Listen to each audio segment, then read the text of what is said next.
وشفيعنا رسول الله محمد بن عبد الله صلى الله عليه وسلم وعلى آله وأصحابه وأزواجه وذريته أن الله يعلي درجاتهم بالجنة وينفعنا بأسرارهم وأنوارهم وعلومهم في الدين والدنيا الآخرة ويجعلنا من حزبهم ويرزقنا محبتهم ويتوفنا على ملتهم في زمرتهم بالعافية والسلامة لهم الفاتحة.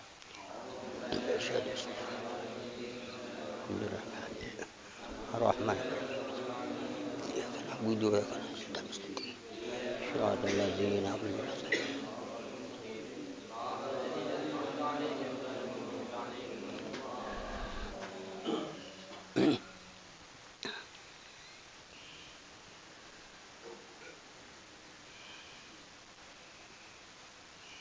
Bismillahirrahmanirrahim. Alhamdulillah. Wassalatu wassalamu ala rasulillah la nabiyya ba'dah.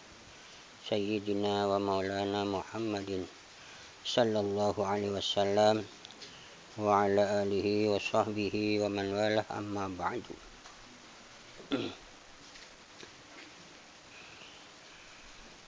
Qala musanniful kitab rahimahullah. As-sifatu salisatu asyaratu min sifatihi ta'ala al-kalam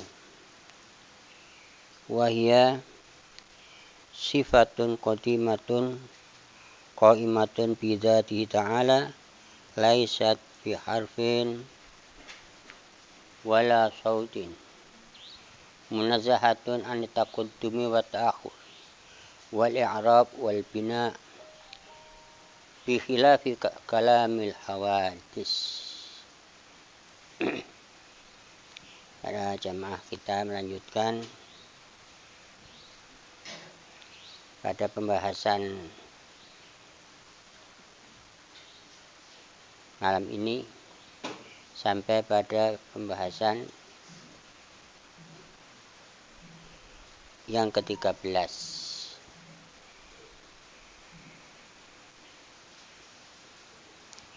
Sifat yang ke-13 atau mu'taqad yang ke-13 ini min sifatihi ta'ala, bagian daripada sifatnya Allah Ta'ala, wajib bersifatan kalam.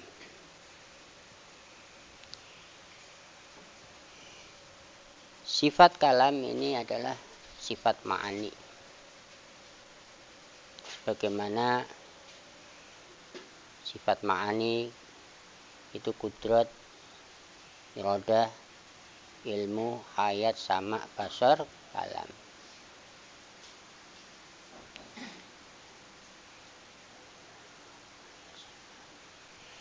Tujuh sifat ini disebut sifat ma'ani.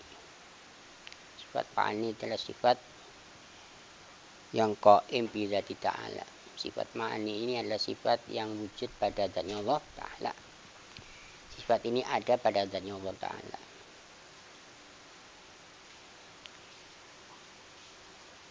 Kita pernah bicarakan atau kita uraikan sebut dengan sifat kudrat, maknanya bisa atau kuasa. Yang namanya bisa itu apa sih, kan gitu kan ya. Yang namanya bisa itu ya tanpa alat, tanpa pertolongan, itu namanya bisa. Ta'ala disebut bisa. Sifat bisa itu sifatnya Allah Ta'ala. Sifat yang ada pada Allah Ta'ala itu bisa. Kudrat, bisa, mampu. Apa sih maknanya kudrat, apa sih maknanya mampu, apa sih maknanya bisa, itu punya ma'ani ya. Bisa itu artinya tidak butuh kepada alat dan pertolongan, itu namanya bisa.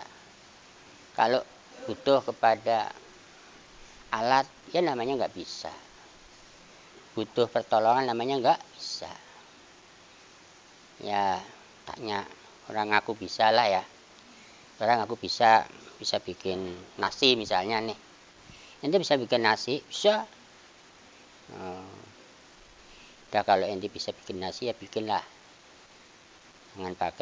Jangan pakai beras. Ya nggak bisa, itu nggak bisa namanya. Namanya bukan bisa ya. Jelas. Namanya bisa itu ya nggak pakai perabot. Artinya nggak pakai alat. Nggak ada penolongnya lah, nggak ada penolongnya, nggak pakai alat tuh namanya bisa. Ada yang nolongin, ada alatnya itu namanya nggak bisa. Sifat bisa itu wahdaniyah. Sifat bisanya Allah Ta'ala itu wahdaniyah. Artinya nggak ada duanya ya. Sifat bisa bagi Allah Ta'ala itu qadimah. Namanya hawadis itu nggak punya bisa, nggak punya bisa itu nggak punya kudrat, nggak punya kemampuan. Jangan ngaku punya kemampuan lah, bohong itu kan. Dia membohongi diri sendiri. Hati-hati daripada bisa.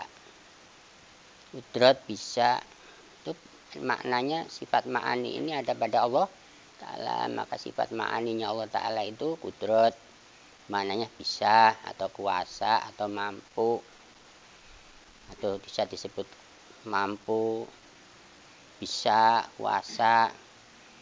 Nah maknanya apa kan gitu ya. Maknanya itu ya tanpa perabot, tanpa pertolongan, itu namanya bisa. Terus irodah itu maknanya apa? Irodah itu maknanya ya nentokake, kalau orang bisa ngomong itu nentokake, menentukan. Ya, yang menentukan itu maknanya apa? Tidak terpaksa. Kalau terpaksa bukan menentukan. Terus ilmu, maknanya ilmu itu apa? Maknanya ilmu itu inkisyaf. Maknanya inkisyaf. Pertela, kalau orang Jawa ngomong namanya pertela, yang mempertela ilmu. Terus hayat. Hayat itu jadi syarat saja atau melengkapi lah, karena hayat ini tidak bertakluk kepada sesuatu. Namanya hidup itu apa? Hidup itu ya sifat yang melengkapi dari sifat-sifat yang lain. Kalau tidak ada sifat hayat maka tidak adanya sifat kudrat, irodah, ilmu, nggak ada sifat itu.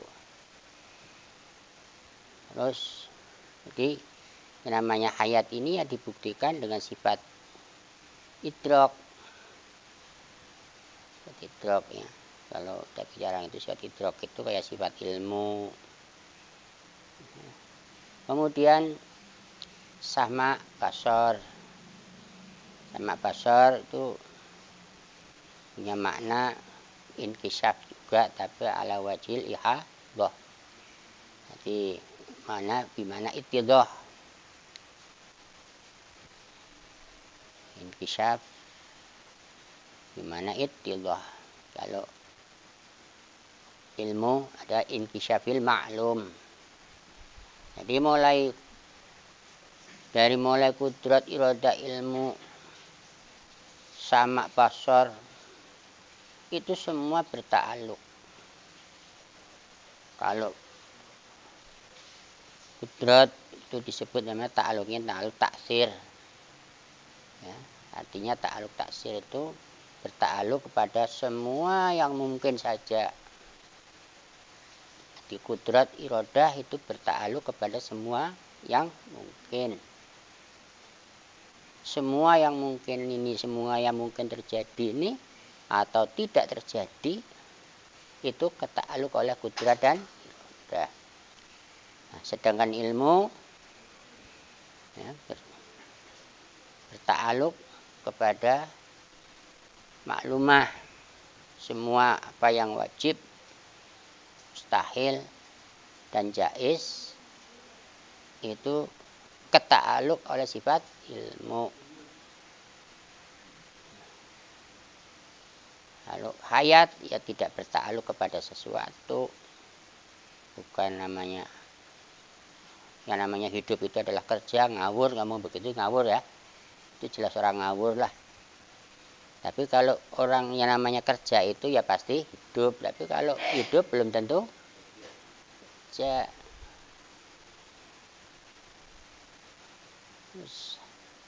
Sama basor. Ini bertakluk hanya kepada apa yang ada saja, apa yang maujudat saja. Sama basor ini tidak menakluki pada sesuatu yang tidak ada.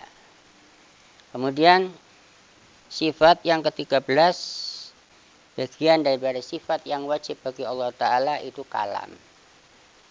Wajib Allah Ta'ala bersifat bicara. Ngomong, bicara. Bicara itu adalah sifat. Bagian daripada sifat ma'ani. Sifat kalam bagi Allah Ta'ala itu ya qadimah. Sifat kalamnya Allah Ta'ala itu qadim. Sifat kalamnya Allah Ta'ala itu wahdaniyah. Sifat kalamnya Allah Ta'ala itu ya mukhalafah lil hawadis. Orang bicara kalam tapi nggak paham sifat salbiyah, nggak paham qadimah, nggak paham wahdaniyah, nggak paham mukhalafah, ya bahaya itu. Makanya itu terus tahu ya, mau takut yang wajib bagi Allah, takut yang mustahil bagi Allah, yang jaiz bagi Allah itu adalah itu fondasi iman. Orang membangun iman harus punya fondasi wajib, mustahil, jaiz. Karena wajib, mustahil, jaiz ini adalah nafsiyahnya orang berakal. Wong bicara iman kok nggak paham akal misalnya gitu, nggak tahu temu ilmu akal. Iman kok pakai perasaan, sudah Mas Bar dah rampung dah. Iman kok pakai perasaan. Memang Allah Ta'ala bisa ditemu pakai perasaan. Perasaan itu ya yang ada pada indera lah, itu namanya perasaan. Ya rasa atau firasat itu bagian dari ilmu rasa. Yang umpamanya orang nemu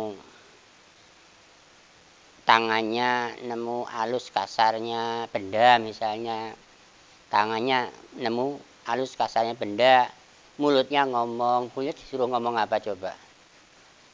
Yang suruh ngomong halus kasar siapa tuh? Si tangan, karena tangan nemunya rasa begitu. Itu ngomong yang nyuruh ngomong itu halus kasar siapa sih? Tangan gitu. Terus yang suruh ngomong apa pedes itu ya lidah kan begitu kan. Yang suruh ngomong itu bunder, kotak, mata.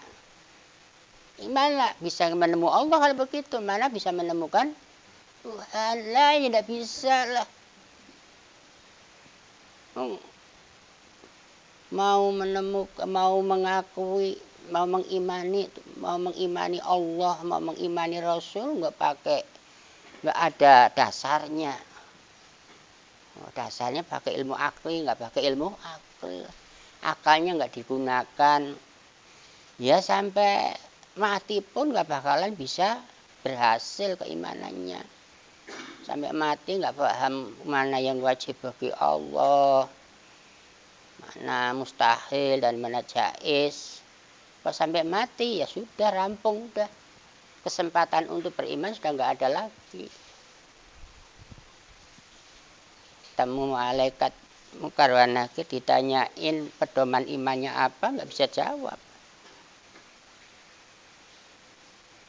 Tanya iman robuka, delongak akalnya yang ditanya oleh malaikat Munkar wa Nakir itu kan akalnya. Kalau orang lihat malaikat Munkar wa Nakir kalau pakai rasa sudah takut. Kalau orang takut itu bisa jawab nggak? Hanya orang namanya takut. Jawabnya ngawur lah paling enggak. Memang dasarnya dari dunianya sudah ngawur. Jadi imannya iman spekulasi namanya. Iman spekulasi itu iman ngawur. Jadi kalau bodoh sekalian sih jelas, nih bodoh nggak bisa disuruh, nggak paham sama sekali lah, nggak ada apa, nggak bisa membuktikan, nggak tahu sama sekali, itu namanya bodoh. Nah kalau yang berat itu yang spekulasi. Ya orang megang setrum ya, nggak pakai alat lah, spekulasi nih ada strum apa enggak pakai tangan, itu namanya ngawur apa bener? Ngawur. Tidak hasil, tidak. Jadi antara spekulasi dan bodoh itu masih mending bodoh lah. Kalau spekulasi itu bunuh diri. Bodoh nggak tahu dah. Orang nggak tahu sama sekali tentang Allah Ta'ala ya. Nggak kenal Tuhan dah. Suruh eleng misalnya, eleng emut lah, orang ini ngomong lah eleng tuh saya kenal aja enggak, suruh eleng emut ya, ingat Pak Kiai, saya disuruh ingat bagaimana orang saya kenal aja enggak. Yang namanya ingat itu kan satu, artinya yang diperintah ingat itu orang yang kenal. Lupa kan, yang namanya lupa itu kan pernah kenal. Ingat ya sama Mas Santo, ingat sama Mas Santo itu pernah kenal sama Mas Santo. Ingat Tuhan, kenal sama Tuhan tuh lupa, lah disuruh ingat untuk mengingat kembali. Lah ini kenal aja enggak, suruh ingat lah, bedanya ingat. Ya gimana Pak Ustadz Kiai, saya kenal aja enggak. Beda kalau mestinya diajarin kenal dulu. Dikenalkan sama Allah Ta'ala, akalnya diperkenalkan. Ya, ini modalnya kepingin kenal Tuhan ya, paham dulu, harus paham dulu, wajib, mustahil, jais, karena modalnya cuman ini. Jadi sebagai modal untuk mengenal Allah Ta'ala, akalnya harus digunakan. Kalau mau melihat bentuk, mau menemukan bentuk, mau menemukan warna, gunakan mata kamu. Kan begitu ya, gunakan penglihatan kamu. Karena nggak bisa diwakili dengan pendengaran sih. Kalau kepingin menemukan suara, gunakan telinga kamu. Itu kan semua yang pakai rasa-rasa saja kan. Lah kalau kepingin Tuhan, gunakan apa? Ya, karena tidak bisa dilihat dengan, tidak bisa ditemu pakai mata, nggak bisa dilihat pakai pendengaran. Wah, bukan bentuk, bukan suara, bukan warna, bukan bentuk, bukan suara, bukan halus, bukan kasar. Lah bagaimana perasaan itu bisa nemu? Giliran sudah kelejet-kelejet, orang semaput disuruh emut. Ini orang yang nyuruh emut, suruh eleng atau suruh nginget, ini orang gila, orang mahrum dah. Ini orang-orang yang sudah tidak sadar disuruh emut. Kenal aja enggak suruh. Ini orang yang belum kenal diantarkan bagaimana cara mengenal Allah Ta'ala. Itu begitu. Kalam, yaitu huwa hiya, yang namanya kalam itulah sifat qatimah. Sifat kalam bagi Allah Ta'ala itu adalah qatimah. Sifat qatimah, qaimah bidzati ta'ala. Ini kalau zatnya qatim, ya sifatnya juga qatim. Kalau zatnya hudus, sifatnya hudus. Nanti sifat kalam Allah Ta'ala ada sifat qatimah, qaimah bidzatihi ta'ala. Nah tentu sifat kalam qadim ini, laisa biharfin. Kalam qadim ini bukan kalam huruf. Jadi kalam qadim ini bukan huruf. Kalau huruf qadim, lah ya ada alif qadim, ba qadim kan gitu nanti. Wong alif itu awalan ya, ada awalnya ba, awalnya huruf itu kalau menurut orang Arab awalnya huruf itu alif, akhirnya huruf Ya, ya ada awal, ada akhir lah. Kalau Tuhan itu kalamnya, kalau huruf itu jadi kalamnya Tuhan, berarti Tuhan kalamnya ada awalnya, ada akhirnya, ada hataman lah. Ini hataman kalamullah, begitu kan? Kenapa? Ini hataman Quran, hataman kalamullah. Kok kalamullah ada hatamnya sih? Jadi kalau kalam yang dimaksud ya, kalam kodimah itu huruf itu kalam kodim, nanti ada huruf kodim. Maka kalamnya Allah Ta'ala, kalam itu adalah sifat qaimah bidzatih.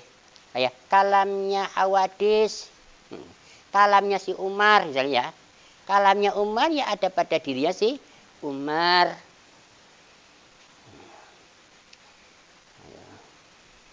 Kalamnya burung, omongannya burung, ya ada pada diri burung. Lainnya kalamnya Tuhan ya ada pada diri Tuhan. Bisa dititipkan nggak kalam itu? Mamanya kalam bisa dititipkan ya berarti nanti ada sifat lepas dari zat. Jadi, kalau zatnya qadim ya sifatnya qadim. Nah kalam ini adalah sifat qaimah pada zat yang qadim. Maka kalamnya Allah Ta'ala itu bukan huruf. Karena huruf itu ada awal dan akhirnya. Kalamnya Allah Ta'ala wahdaniyah. Wahdaniyah itu ya tidak ada bilangannya, nggak ada kumpulannya, nggak kumpul, nggak pisah. Lah kalau huruf itu ada kumpulnya, ada pisahnya. Ya namanya huruf bisa dipisah nggak? Bisa, huruf bisa dipisah. Alif sama namanya alif sama wawu itu huruf pisahan apa bisa dikumpulkan? Wawu sama alif itu selalu bisa, nggak bakalan wawu sama alif itu bisa kumpul. Lah kalau yang kumpul ba sama tak bisa dikumpulkan, dijadikan satu kan gitu. Ini kalau kalamnya Allah Ta'ala itu huruf. Maka Allah Ta'ala kalamnya bukan huruf. Dan pula kalamnya Allah Ta'ala itu bukan suara. Kalau kalamnya Allah Ta'ala suara, ya tentu ditanya gede apa kecil kan begitu ya. Suaranya pelan apa? Keras. Ini suara itu ada pelannya, ada kerasnya. Halus apa? Merdu apa enggak gitu kan. Nanti itu tidak huruf juga tidak suara. Nah,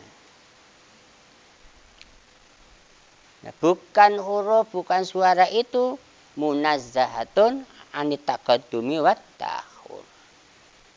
Maka bersih dari permulaan dan akhir. Kalau huruf ya ada awal akhirnya, suara juga ada awal akhirnya, karena huruf maupun suara itu adalah kalamnya Hawadis. Wal i'rab wal bina, namanya i'rab itu ada akhirnya. Yang namanya i'rab itu kata ahli nahwu ya, itu adalah apa? Awahirul kalim. Nah, yang namanya i'rab itu adalah apa tadi? Taghyir awahiril kalim. Dan namanya i'rab itu perubahan akhir kalimat. Ada u, a, e, mati. Ada sukun, mati lah sukun ya. Ada dhamma, ada fathah, ada kasrah, ada a, i, u, mati. Mati itu sukun, berhenti maknanya. Jadi itu masa. Jadi kalau begitu nanti ada a, ada e, ada u. Nah, kalau i'rab nanti akhirnya kalamnya Allah Ta'ala itu berubah. Nah, kalamnya Allah Ta'ala ya qadim azali. Ya, azali itu tidak berubah, qadim juga enggak berubah. Kalau i'rab itu perubahan. Jadi enggak i'rab. Ya. Juga enggak bina, bina itu ya susunan gitu kan. Tuhan itu bicaranya pakai susunan. Orang mau belajar ngomong misalnya ya, anak-anak orang tua mau ngajarin ngomong sama anak, ini dibikin susunan enggak? Nah, kalau Tuhan itu ngomongnya pakai susunan, bina, nanti yang namanya bina itu tidak wahdah. Ya namanya wahdaniyah itu bukan susunan. Tuhan itu sifatnya tidak tersusun. Lah kalau Tuhan omongannya itu tersusun, bina, ya bukan wahdah.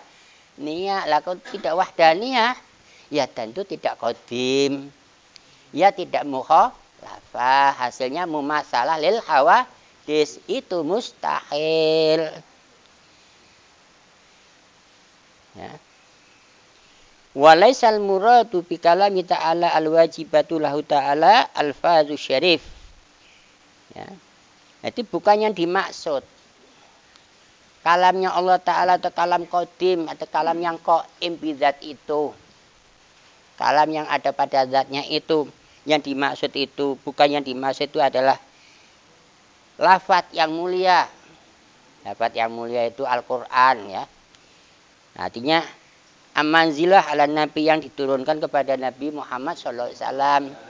Bukan maksudnya kalam kalamullah itu yang dalam arti sifat. Kalam qadim yang dalam arti sifat itu yang diturunkan kepada Nabi Muhammad SAW bukan. Nah, yang diturunkan kepada Nabi Muhammad SAW itu adalah dilalah. Adalah petunjuk.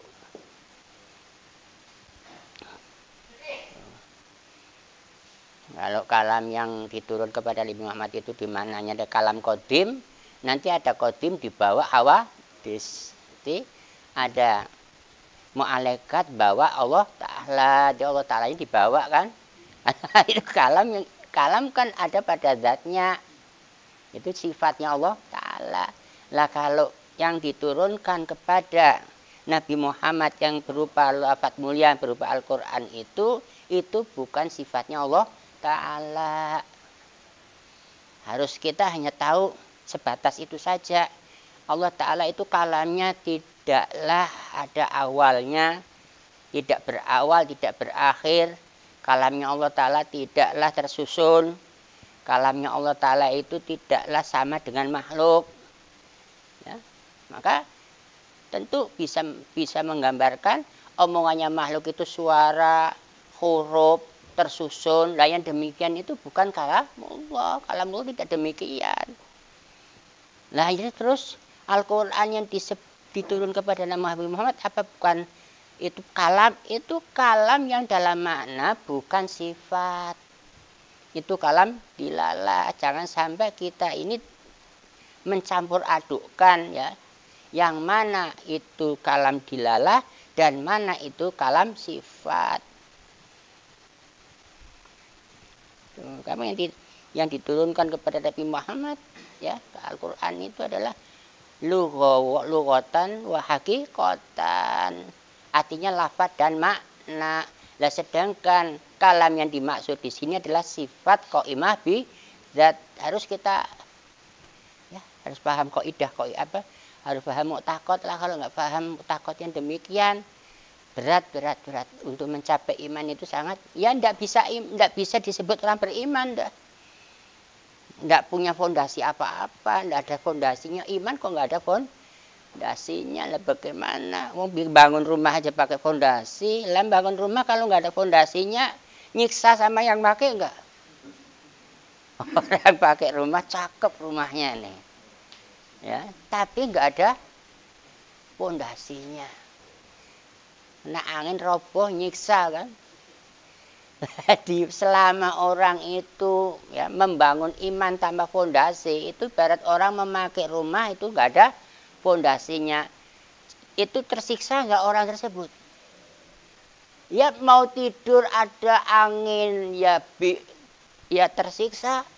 Hujan, khawatir, selalu dalam keadaan khawatir, enggak ada ketenangan apa-apa karena enggak ada fondasinya. Coba bangun rumah walaupun rumahnya itu rumah reot.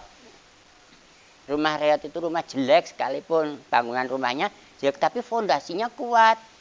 Ya walaupun nempati juga tentrem enggak. Mamanya rumahnya sudah nggak dicat, wis acak-acakan, acak adul lah. Cuma ada fondasinya. Anteng udah tidur juga, anteng ada angin juga nggak goyah. Nggak apa, orang nggak ada fondasinya. Kena angin ya apa?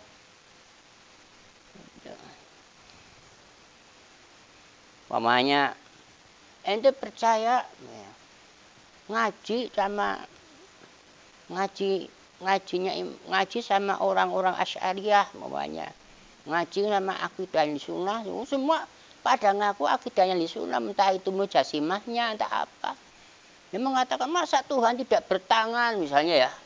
Tuhan nggak bertangan, Tuhan tidak berkaki, Tuhan tidak bermata. Emang Tuhan batu? Apa nggak begitu? Apa nggak goyah nggak kira-kira? Nah ini yang benar ente berarti. Lah iya usah ini dalilnya Quran loh. Oh ya Allah ya kan. Fauqa aidihim. Susul ini disusul-susul itu dihayalkan sampai ya begitulah. Ya sampai ente semua umpamanya nggak pakai fondasi wajib, mustahil. Apa yang mustahil bagi Allah. Apa yang wajib bagi Allah menurut akal. Apa nggak ente nggak paham fondasi ini. Nggak paham fondasinya akal, karena ketemu sama orang begini nggak ada fondasinya, ya kayak rumah biarpun ente rumahnya bagus nggak ada fondasinya, ya kabur lah kira-kira. Bisa ada Wahabi ngomong ikut, ada salah hasil begitulah. Mudah-mudahan ente sama ya. Kita ini mempelajari fondasi imaniyah Mu'taqad yang 50 ini adalah bagian daripada fondasi imaniyah. Biar kuat iman kita. Kalau iman kita ini pakai fondasi, ya ladzina tatma'innul qulubuhum, ya kan, orang-orang yang hatinya tenang lah. Nggak bisa goyah. Ala bidzikrillah tatma'innul qulub, hanya mengingat Allah tiap saat, melihat kudrat dan iradanya terus. Makanya kejadian pada kita datang corona, ya itu di kudrat dan di iradah Allah Ta'ala. Mati ya di kudrat iradah, sakit di kudrat iradah. Ini tidak ada sabab, nggak ada apa. Ya, itu sakit sababnya makan sambel lah. Berarti ada elat tadi kan. Ada sabab. Jadi kalau sudah ada sabab ya sudah. Bukan sakit itu di kudrat dan iradah, akhirnya sakit itu sabab makan sambel. Sakit sebab puasa lah, tambah hancur lagi udah. Jadi ada sabab bisa mendatangkan sesuatu karena tambah fondasi. Itu melihat ada bahwa falaisal murad walaisal muradu bi kalami ta'ala al-wajib ta'ala al-fazu syarif al-manzila ala Nabi sallallahu alaihi wasallam li'annahu hadil hadisah, karena semuanya namanya lafaz ya, yang namanya lafaz itu adalah pernah enggak ada ya, namanya lafaz itu pernah ada, yang ada awalnya lafaz itu bisa dihapus enggak. Namanya dihapus tulisan Bismillahirrahmanirrahim, dihapus, ada enggak? Ditulis lagi ya, pernah enggak ada, pernah nongol, itu lafaz. Yang namanya lafaz itu ya bukan qadim. Mana Al-Quran kalam qadim lah, Quran kalam qadim itu ya Quran lafaz apa gimana sih? Ya Al-Quran yang lafaznya berarti ada lafaz qadim. Kalau qadim kan di sini kalau mengqadim itu kan ya. Berarti tidak boleh adam kan? Enggak boleh tiada. Sekarang ente tulis itu saya ngapus, nanti ditulis lagi berarti pernah hilang, pernah nongol. Lah yang pernah hilang, pernah nongol kok qadim gimana sih? Yang namanya kalam qadim itu yang tidak pernah enggak bisa dihapus, enggak ada awalnya, enggak ada akhirnya. Lu ada awalnya, ada akhirnya kok ngomong qadim. Nanti Al-Quran ini kalam dilalah atau kalam petunjuk yang berubah. Petunjuk itu kan bentuknya lafaz ya boleh, bentuk suara juga boleh. Itu Namanya ada kalam dilalah, omongan yang dalam mana petunjuk. Berarti ini Allah Ta'ala menunjukkan perintahnya. Allah Ta'ala menunjukkan beritanya. Nah, petunjuk tersebut tertulis di dalam Al-Quran yang diturunkan kepada baginda Nabi Muhammad SAW berupa tulisan dan suara. Lah, itu berarti kan bukan makna di sini kalam qadim. Itu namanya dilalah atau petunjuk.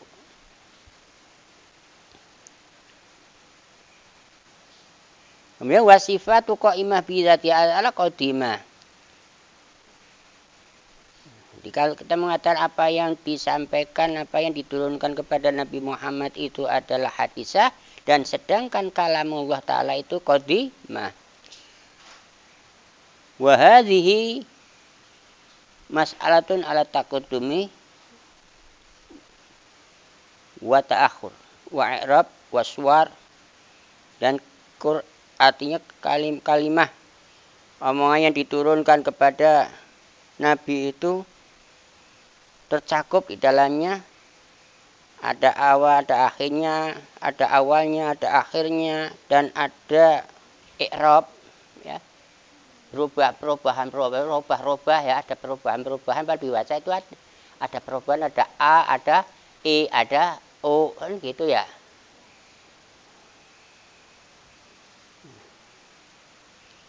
Waswar, dan gambaran, tulisan, ada gambarannya kan ya.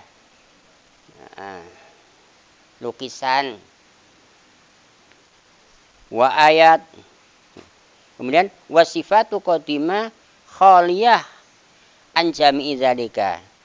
Dan sifat qadimah itu bersih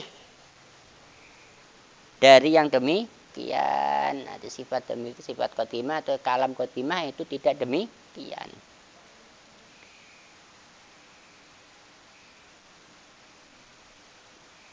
Falaisa fiha, maka tiadalah di dalam sifat qadimah atau kalam qadimah itu ayat wala suar, dan bukan pula suar itu lukisan lah ya, atau tulisan. Wala i'rab li'anna hadhi takunul kalam mustamilut ala huruf wa aswat wa sifat, dan yang namanya Al-Quran itu adalah yang terkandung di dalamnya adalah huruf dan suara. Apabila ditulis ada tulisannya, apabila diomong pakai mulut jadinya suara. Ya.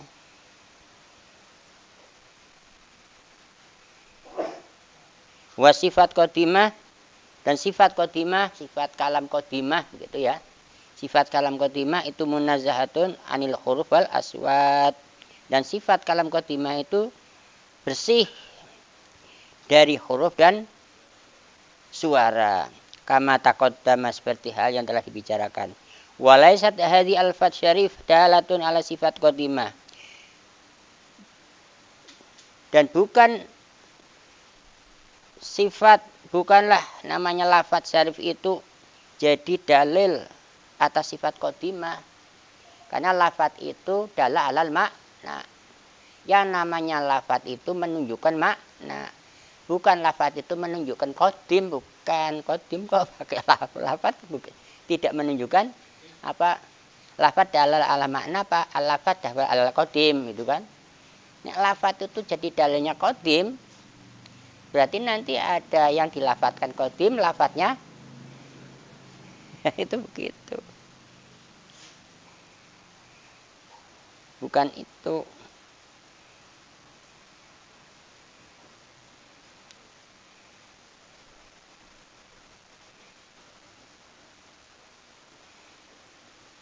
Dalam arti anna sifat qadimah tufhamu minha. Bahwasanya sifat qadimah itu dipahami ya dari adanya apa? Dipahami dari adanya dalil atau petunjuk yang berupa tulisan maupun suara. Berarti apa gambarannya? Oh, ini perintahnya Allah. oh ini berita dari Allah Ta'ala. Jadi perintahnya Allah Ta'ala.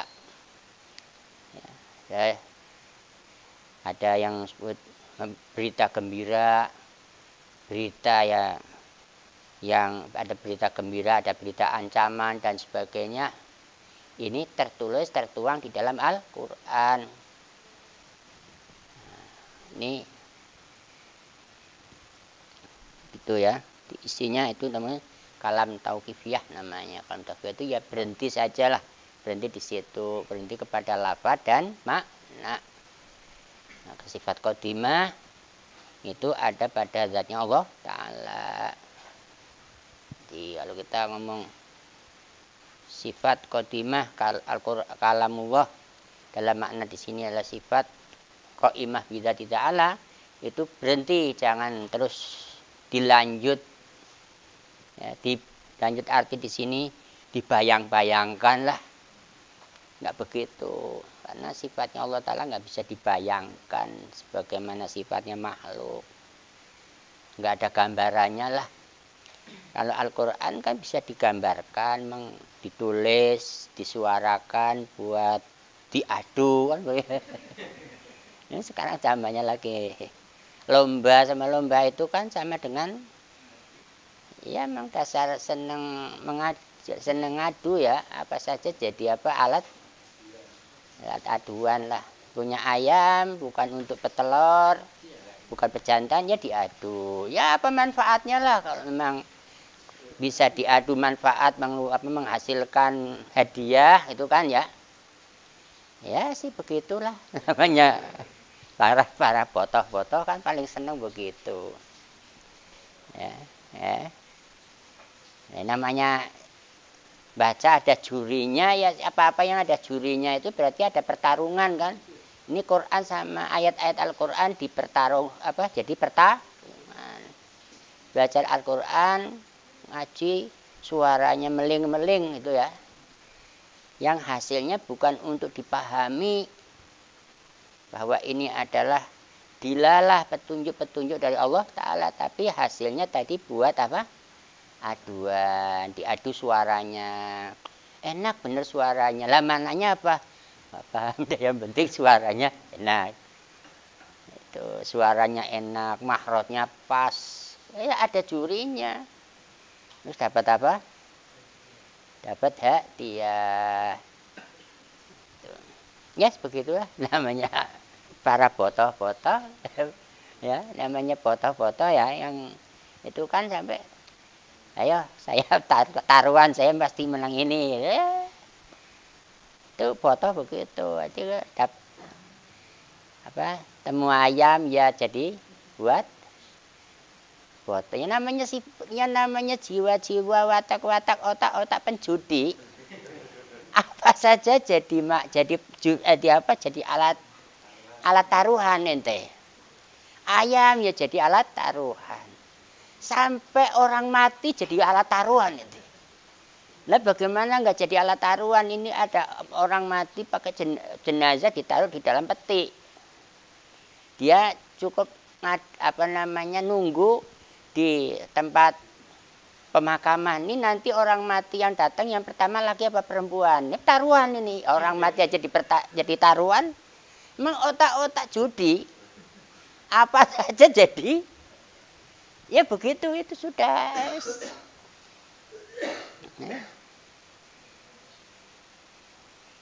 Sih terserah deh, urusannya masing-masing aja. Ini urusan kita lagi mau belajar fondasi iman lah. Yang begitu ya ada, namanya dunia itu macam-macam ya. Ya namanya Allah Ta'ala bikin macam-macam lah. Itu semua mungkin ya. Yang begitu ya dikudrat dan diroda oleh Allah Ta'ala. Kemudian jadinya enjoy saja ya, nggak diambil pusing, nggak marah, nggak apa. Taruh kembalinya, oh itu dikudrat dan diroda Allah Ta'ala, apa hak saya, udahlah. Mudah-mudahan kita ini dikudrat dan diroda sesuatu yang baik. Jangan yang minta, ya Allah janganlah saya dijadikan botoh itu kan, dijauhkan dari sifat botoh. Botoh paham ya? Botoh itu petaruh, bukan petarung, bukan, tapi taruh. Seneng taruhan namanya botoh. Kalau orang Jawa ngomong namanya botoh. tahu kalau orang sini apa. Petarung ya? Apa petaruh? Kalau petarung kan suka berantem. Ini petaruh. Ya kasar dikit penjudi lah ya. Ya sekarang Al-Quran buat taruhan kan gitu sekarang kan ya. Nanti orang bukan cari orang yang baca Al-Qur'annya bagus, diadu, ini sudah asik sampai apa katanya rasanya gitu. Kalau gua dengar suara baca Al-Qur'an nangis hati saya. Menang apa kalah?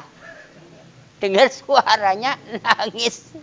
Dengar suaranya aja nangis, apalagi dapat hadiah makin udah. Sudahlah.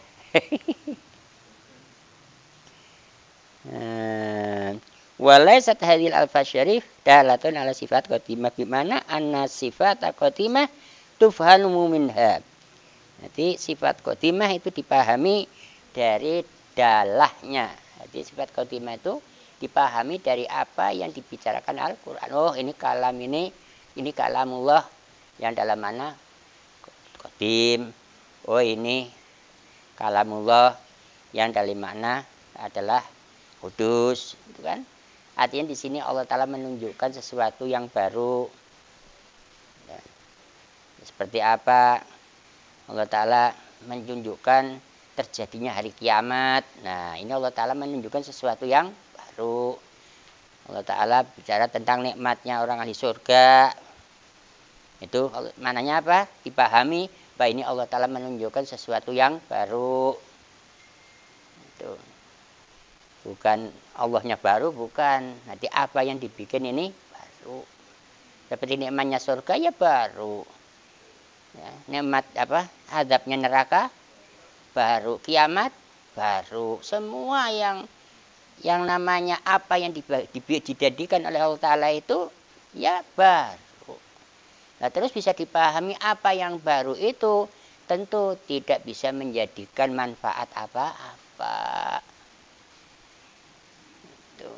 Yang menjadikan manfaat itu hanya kudrat dan iradanya Allah Ta'ala. Sesuatu yang baru adanya saja dibikin, yang mustahil bisa menjadikan sesuatunya.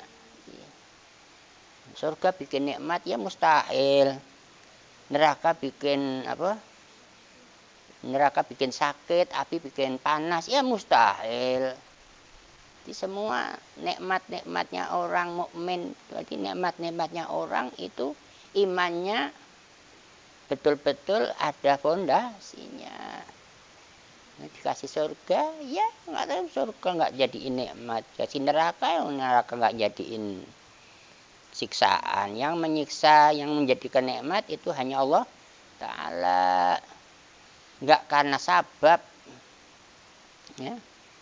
Sudah paham fondasinya bahwa kudrat dan iradahnya Allah Ta'ala berarti menghilangkan pemikiran adanya fi'il sabab maupun fi'il kuwah. Nggak ada tobak, nggak ada kuwah, nggak ada elat. Semua apa yang dikehendaki oleh Allah Ta'ala ya, bukan sabab, bukan kuwah. Sakit ya bukan karena makan sambal, ya. Kenyang ya bukan karena makan nasi, panas ya bukan karena masuk neraka. Bukan karena ketempelan api jadi panas, bukan. Ya Allah Ta'ala jadiin panas, nggak ketempelan api juga panas, melepuh. Allah Ta'ala bikin melepuh ya nggak usah ada api. Orang nggak ketempelan api kok melepuh ya biasa apa enggak itu? Nah, seperti cacar itu pada melepuh emang ada apinya. Nah, itu begitu. Tufhamu minha. Bal ma yafhamu min hadhil alfat musawi lima yafhamu min sifatil qatimah. Lau kushifa anal hijab. Seandainya tersingkap bagi kami hijab, tentu wasami'naha. Maka kami akan mendengar kalamullah. Mendengarkan kalamullah bukan suara, bukan huruf. Mendengarkan kalam yang mukhalafah lil hawadis.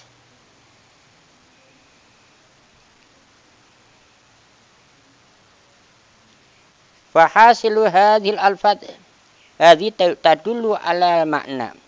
Maka hasilnya bahwa lafat-lafat yang diturunkan pada Nabi Muhammad SAW itu menunjukkan atas makna. Jadi lafat itu tadullu ala makna, bukan lafat itu tadullu ala kalam qadim, bukan. Lafat itu menunjukkan makna. Seperti amr, ya, perintah. Lafat yang menunjukkan perintah. Lafat yang menunjukkan khobar, berita.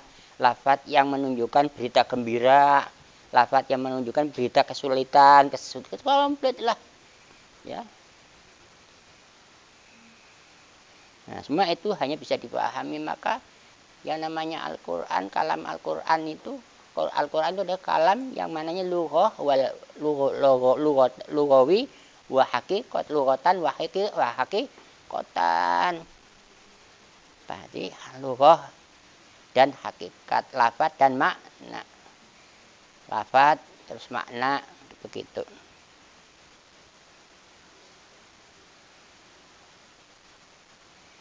Maka fahris ala hadzal farqu. Jadi maka segera bersemangat, berkeinginan yang sangat, ya, atas inilah, atas memisahkan, harus memisahkan, ya, betul-betul. Arti berkeinginan sangat untuk memisahkan mana kalam qadimah dan mana kalam dilalah. Mana omongan yang berupa petunjuk dan mana omongan yang dalam arti adalah sifat yang qaimah bi zat. Fa innahu yaghlatu fihi katsirun wa yusamma kullu min sifatil qadimah wal alfatu syarifah Qur'anan wa kalamullah illa anil alfat syarifah makhlukun maktubatun fil lauhil mahfuz. Lafat-lafat yang mulia, lafat-lafat yang tertulis, ya, di dalam lembaran-lembaran, artinya kertas maupun lembaran-lembaran kulit,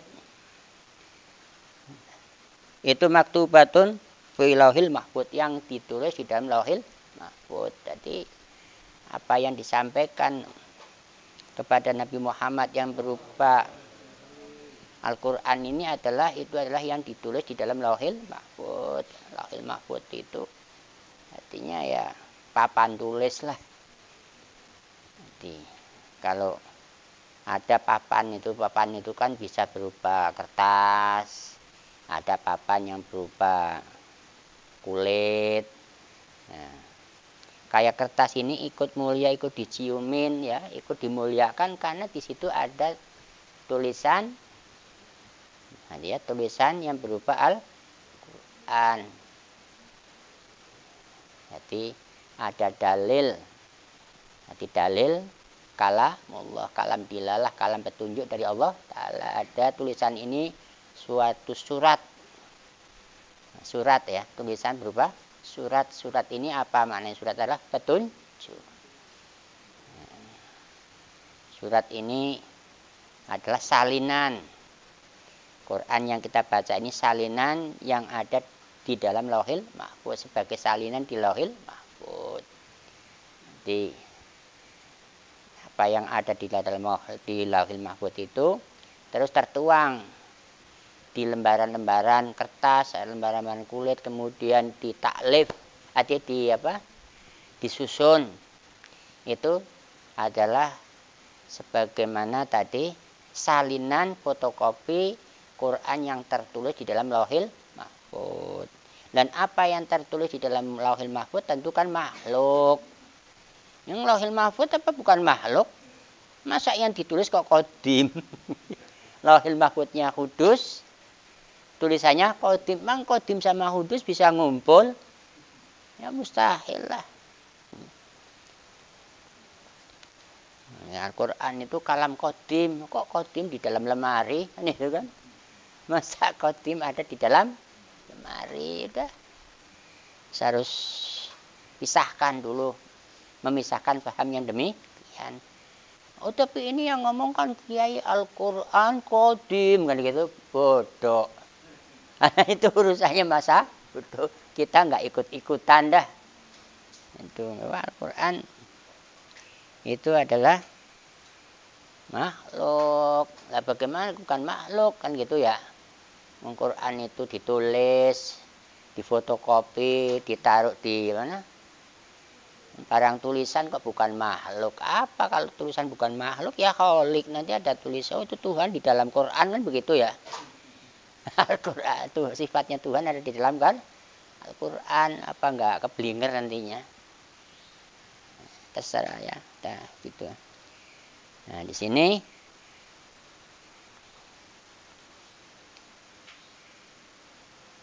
wal kalamullah illa annal alfat syarifah makhlukatun maktubatun fil lauhil mahfuz.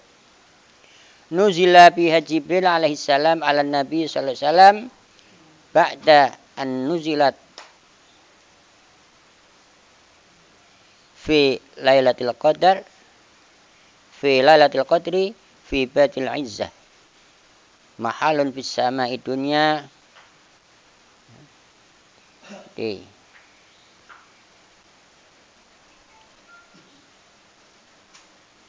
Bahwa lafaz yang mulia yang berupa Al-Quran itu adalah makhlukun, dibikin, ditulis di dalam Lauhil Mahfuz, diturunkan malaikat Jibril kepada Nabi Muhammad SAW.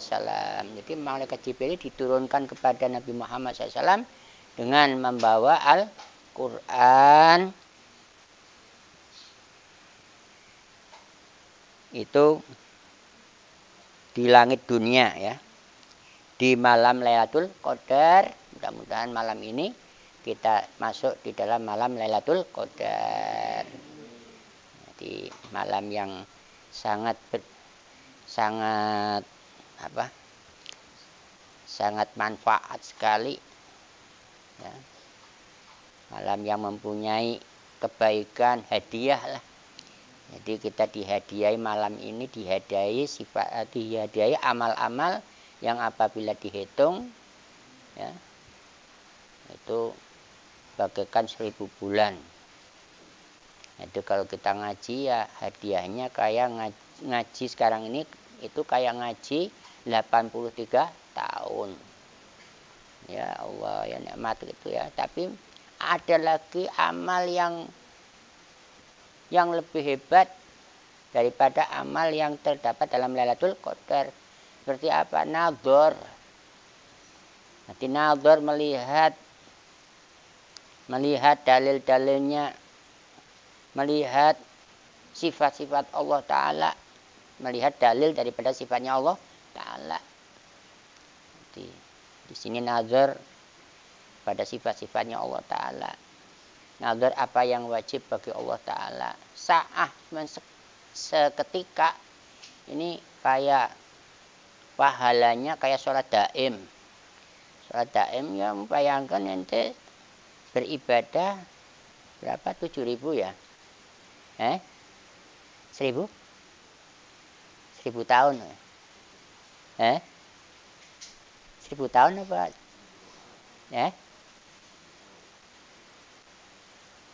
Nador saatan itu kayak ibadah adalah 1.000 tahun. Nador saya 7.000 tahun.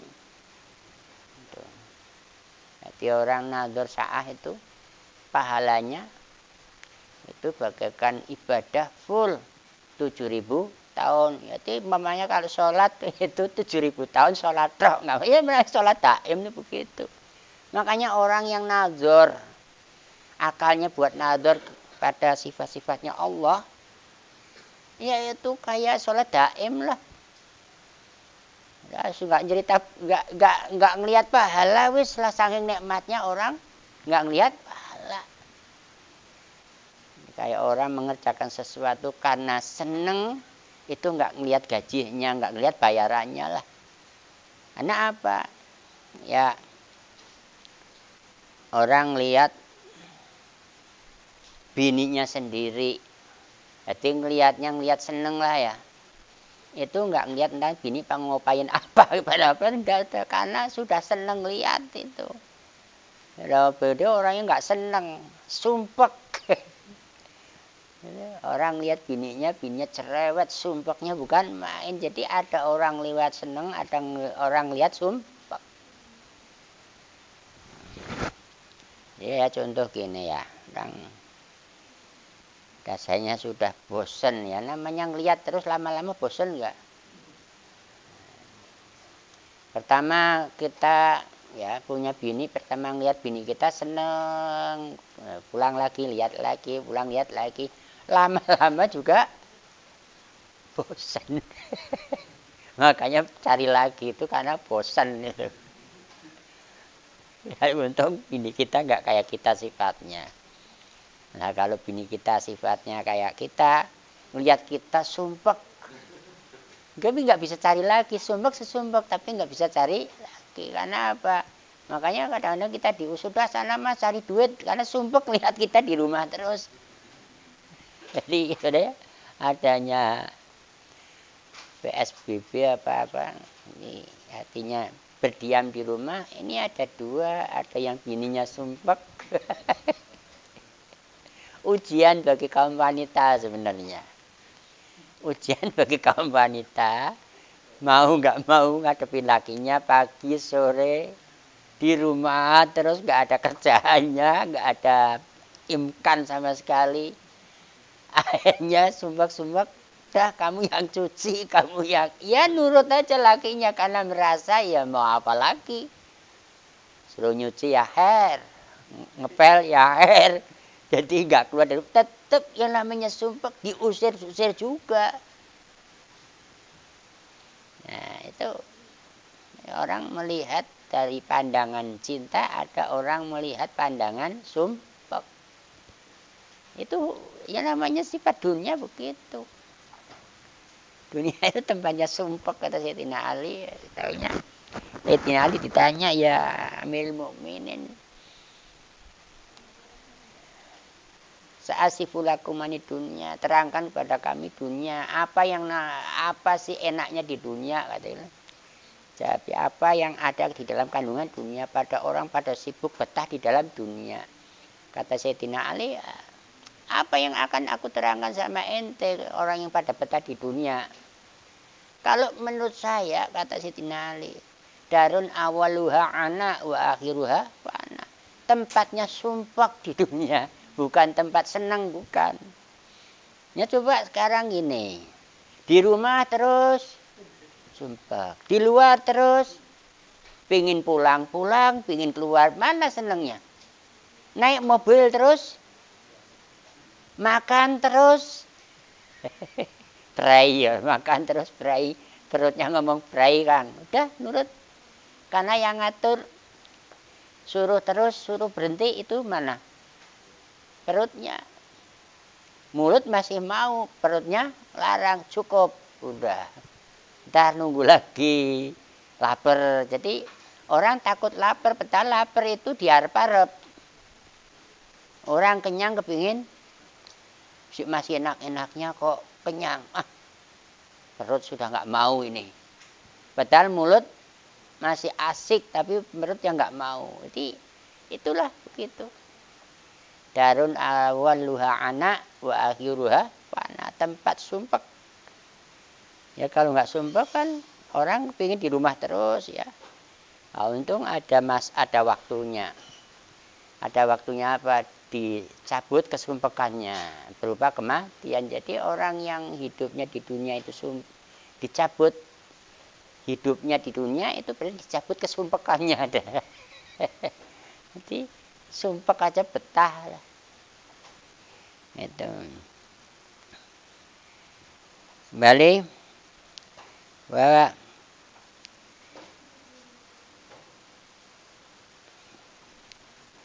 lafaz yang mulia itu adalah makhluk diciptakan oleh Allah Ta'ala, ditulis di dalam Lauhil Mahfuz, diturunkan ya malaikat Jibril kepada baginda Nabi Muhammad sallallahu alaihi wasallam. Itu diturunkan itu fi Lailatul Qadar, di dalam malam Lailatul Qadar. Di mana fi Baitul Izzah, di tempat di rumah, ada di tempat di masjid atau di tempat yang mulia ya. Tempat yang dimuliakan oleh Allah Ta'ala. Di mana tempat itu? Tempatnya fisama dunia. Fisama dunia, di langit dunia. Langit dunia itu bukan yang di bulan, di matahari yang kita bisa lihat ke atas. Padahal emang bulan bintang di atasnya bumi. Tidak bisa. Ente ya begitu. Coba kalau ente di bulan bisa ngomong bumi di atas. Jadi mana yang bawah, mana yang ke atas nantinya. Ya itu nggak begitu.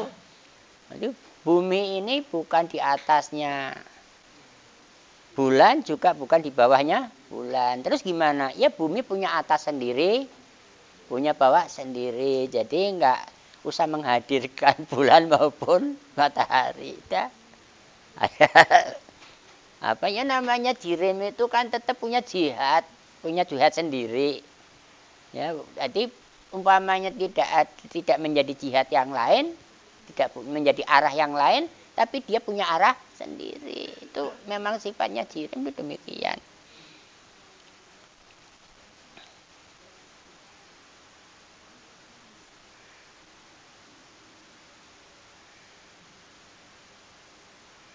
Terus kutibat fi suhfah, ditulis di dalam lambaran. Jadi diturunkan oleh malaikat Jibril, kemudian ditulis di dalam lembaran. Nanti lembaran di sini berupa itu kulit, berupa itu pelepah kurma, mau berupa apa, sahabat itu ketika datang ayat Rasulullah mendapatkan wahyu, perintah kepada sahabat suruh menulis. Ada juru tulisnya lah, bukan tulisannya Nabi. Memang Nabi butuh tulisan. Yang butuh tulisan siapa? Sahabat-sahabatnya. Orang ditulis itu karena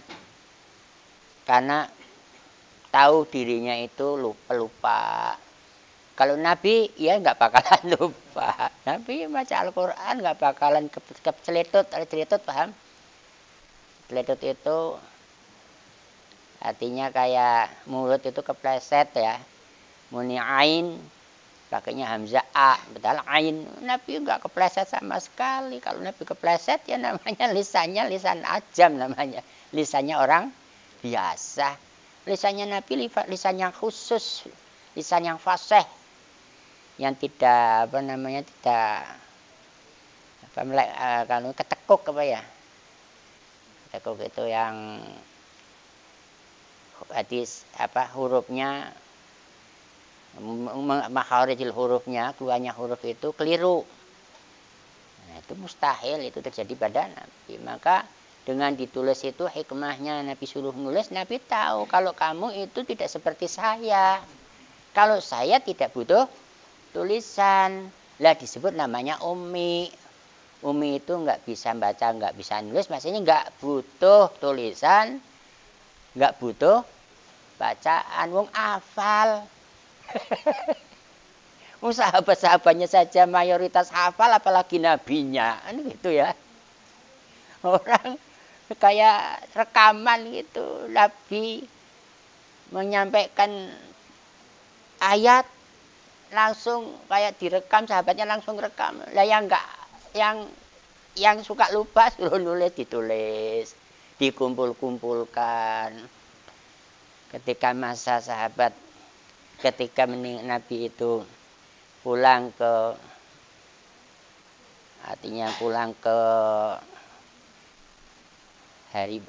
pulang ke rahmatullah lah ya. Itu dia mengadakan musyawarah sahabat-sahabatnya. Musyawarah untuk menyusun tulisan Al-Quran yang sudah tercecer di mana-mana. Ada yang di sahabat, yang ada di rumahnya sahabat Ali ya ada yang di rumahnya sahabat-sahabat yang lain. Terus disatukan, dirangkum itu menjadi 30 juz pada saat zaman Sayyidina Utsman.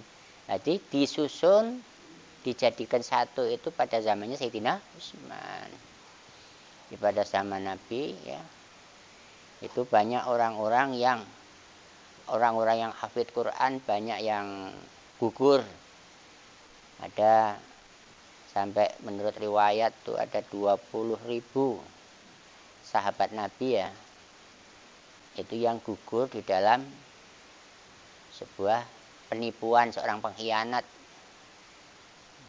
Nabi minta delegasi, minta sahabat-sahabat Nabi yang hafid Quran. Sampai di tengah jalan dibunuh semua. Itu riwayatnya ada kunut nazilah kan begitu. Ya, kunut nazilah itu ada riwayatnya, itu terbunuhnya sahabat-sahabat Nabi yang hafal Quran. Itu begitu. Ya, apalagi Nabi, sahabatnya aja hafal Quran semua. Orang hafal Quran itu nggak butuh tulisan, mau ngafal butuh tulisan buat apa? Ya, makanya katakan Nabi Umi itu nggak butuh tulisan. Nanti apa yang diomongkan Nabi itu ditulis oleh sahabatnya, yang Quran diomong Quran ya. Ada yang ditulis setelah Quran, ada penulisan lagi namanya hadis. Hadis maupun Quran ini itu keduanya wahyu. Nah itu kita bicara Al-Quran ya. Katabat bisuhfah wa wadu'at fihi kila nuzilat fi batil izzah daf'atun wahidah summa nuzilat alaihi sallallahu alaihi wasallam fi ishrina sanah. Pendapat Al-Quran diturunkan kepada Nabi itu masanya 20 tahun. Jadi masa diturunkan itu selama 20 tahun. Ada yang mengatakan bukan 20 tahun, wakila salasa wa isrin. Kita mendapatkan 23 tahun. Wakila fi khamsa wa isrin. Ada pendapat lagi 25 tahun.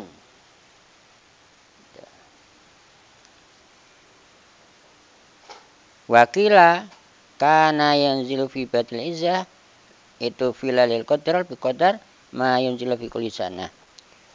Walam yazal fi batil izzah daf'atun wahidah walladzi nuzila alaihi sallallahu alaihi wasallam al-fatu wal makna, dan diturunkan kepada baginda Nabi Muhammad SAW Quran itu berupa lafaz dan makna. Wakila ada pendapat lagi nuzila alaihil makna sakot. Jadi yang diturunkan kepada Nabi hanya maknanya saja. Ini pendapat yang ini ya. 2. Wah talafal qailun bihadza, maka perbedaan orang-orang itu mengatakan bihadza. Faqala ba'duhum aburan Nabi sallallahu alaihi wasallam anil makna bil alfat. Jadi maka pendapat sebagian ya menggambarkan bahwa Nabi sallallahu alaihi wasallam itu diturun Al-Qur'an itu adalah lafaz dan makna, itu pendapat yang kuat. Jadi yang Al-Qur'an yang diturunkan kepada Nabi itu adalah makna dan lafaz. Ada yang mengatakan bahwa yang diturun kepada Nabi itu makna saja, benar. Tapi yang kuat itu adalah makna dan lafaz.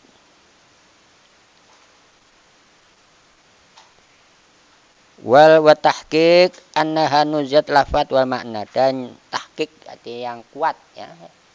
Dapat yang tahqiq yang nyata. Itu adalah lafaz dan makna. Kemudian wabil jumlah dan jumlahnya.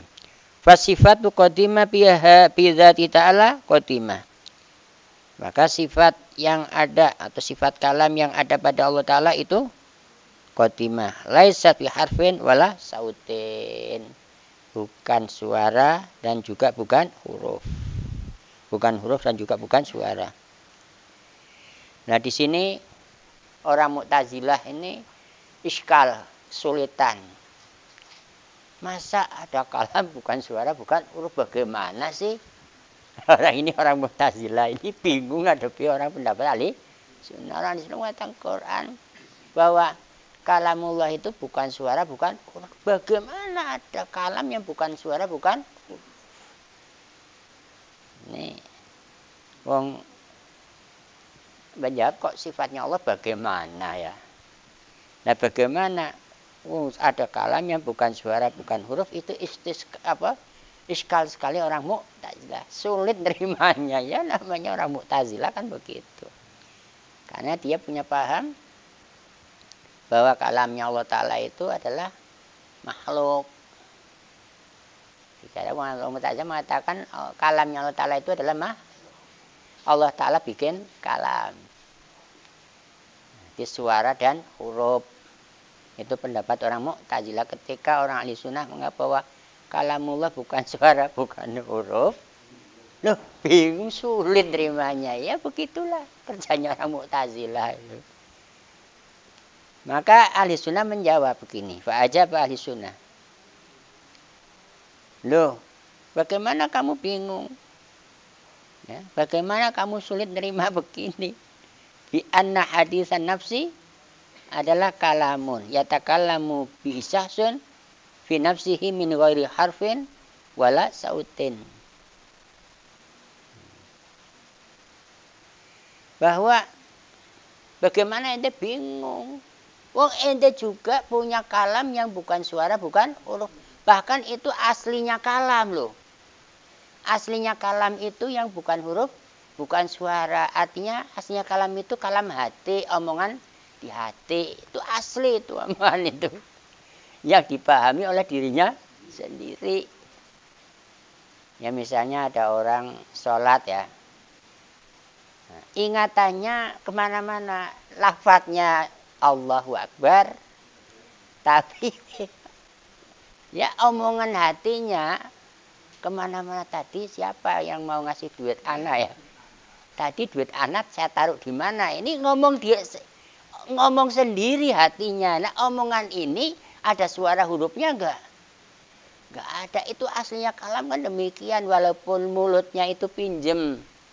Mulutnya baca Quran sekalipun. Tapi hatinya kemana-mana. Jadi omongan hati dengan omongan mulut ini berlainan. Atau kalam yang tidak pakai suara, pakai huruf namanya lisanul hal. Lisanul hal itu omongan yang pakai gerakan, pakai umumnya pakai tangan lah ya. Udah makan ini. Ada suaranya enggak pakai suara, enggak pakai huruf. Ente ada kalam yang enggak pakai suara, enggak pakai huruf, kok bingung, kok sulit. Ini orang Mu'tazilah, dasar otaknya otak. Ya begitulah. Lah demikian itu ya.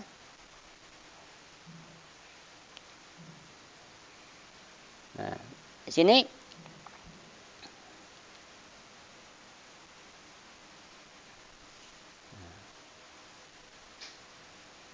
min ghairi harfin wala sautin faqat wujida. Maka terjadi kalamun min ghairi harfin wala sautin walaisal murad. Maka bukannya dimaksud para ulama-ulama ahli sunnah itu bahwa kalam yang tidak suara, tidak tulisan yang ada di dalam hati kita itu adalah di mana kalamnya Allah Ta'ala menyerupai kalamnya Allah Ta'ala. Bukan, itu hanya untuk untuk menghujah orang Mu'tazilah. Jadi untuk membantah orang Mu'tazilah, kebingungan orang Mu'tazilah itu jadi terjawab. Tapi yang dimaksud ahli sunnah bukan yang dimaksud kalamnya Allah Ta'ala itu seperti demikian. Yang bukan suara, bukan huruf saja itu bukan kalamullah, apalagi yang suara dan huruf. Lah bagaimana? Ya enggak bagaimana, itu berhenti itu. Kalamullah Ta'ala itu ya tidak seperti apa-apa. Ya, boleh dibayang-bayangkan, nggak bisa dibahas. Seperti apa itu bukan sebuah pembahasan kalamullah. Tapi kalau seperti apa itu pembahasan kalamnya hawadis, sifatnya hawadis.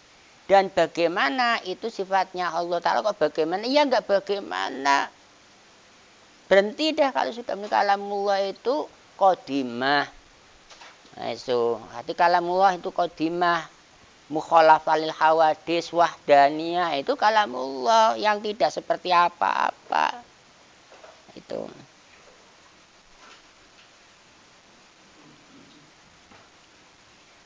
Di anna kalamu ta'ala qadim. Wa hadisun nafsi hadis, karena sebenarnya kalamnya Allah Ta'ala itu qadim, dan omongan hati itu makhluk. Bal muraduhum, akan tetapi maksud daripada ulama-ulama ahli sunnah itu adalah memberikan satu gambaran demikian, itu raddu alal mu'tazilah fi qaulihim, adalah sebagai bantahan terhadap pendapat-pendapat orang Mu'tazilah. Di dalam pendapatnya orang Mu'tazilah mengatakan la yujadu kalam min ghairi harfin wala sautin, bahwa tidak ada kalam yang tidak suara tidak huruf. Lah itu sebagai bantahan ahli sunnah demikian.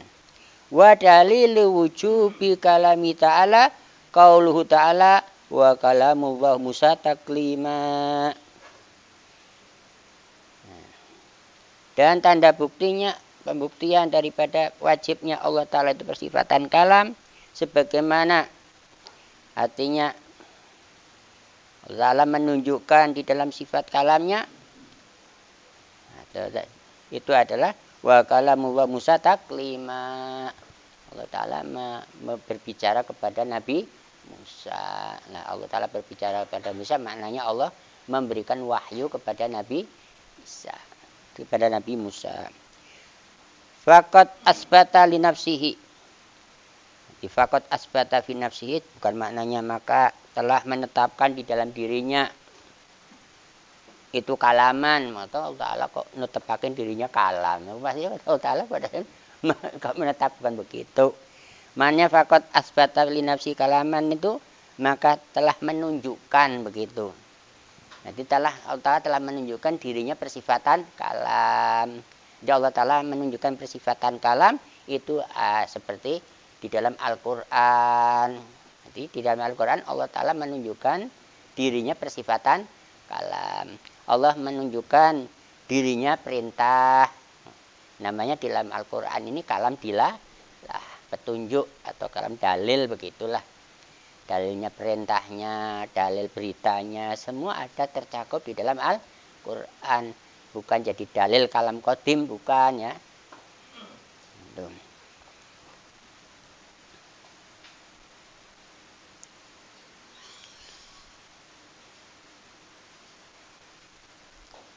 Faqad asbata li nafsi kalaman wal kalam yata'allaku bima yata'allaku bil ilmu.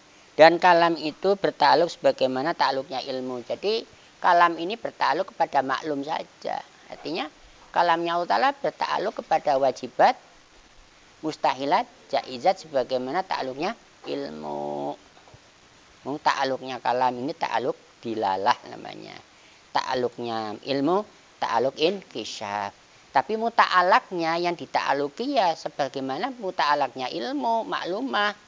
Yang di kalam Allah Ta'ala apa? Ya maklum. Yang di ilmunya Allah Ta'ala apa? Ya maklum. Kan gitu saja. Nanti beda yang kasifu dengan dilala. Kalau ilmu itu yang kasifa bihil maklum. Kalau kalam itu dilalah maklum. Jadi dilalah itu menunjukkan maklumahnya. Allah berbicara menunjukkan yang diketahui. Nanti apa yang diomong Allah, ya Allah Ta'ala ngomong apa yang diketahui ya. Masa ngomong yang tidak diketahui ya mustahil. Apa yang tidak diketahui Allah Ta'ala ya enggak ada, semua perkara diketahui Allah Ta'ala, baik itu yang ada maupun yang tidak ada maupun yang mungkin. Itu saja. Wa ta'alluqul kalam biha ta'alluqud dilalah. Ta'alluqnya kalam itu adalah ta'alluqnya dilalah. Ta'alluqnya ilmu ta'alluq inkisyaf. Annahu, bahwa sesungguhnya kalam lau kusyifa anal hijab, seandainya tersingkap kepada kita hijab, maka wasami'na kalamul qadim, maka kita akan mendengarkan kalam qadim. Karena kalam kok begitu? Ya kalam qadim ini kenapa gitu? Ya karena kalam ini adalah sifat wujud. Kalau sifat wujud itu boleh dilihat atau didengar. La fahamnaha minhu, maka pasti kami memahami dari sifat tersebut. Kemudian as-sifatu rabi'atu asyaratu min sifati ala wajibati ala qadiran, insyaallah akan kita lanjut pada esok hari.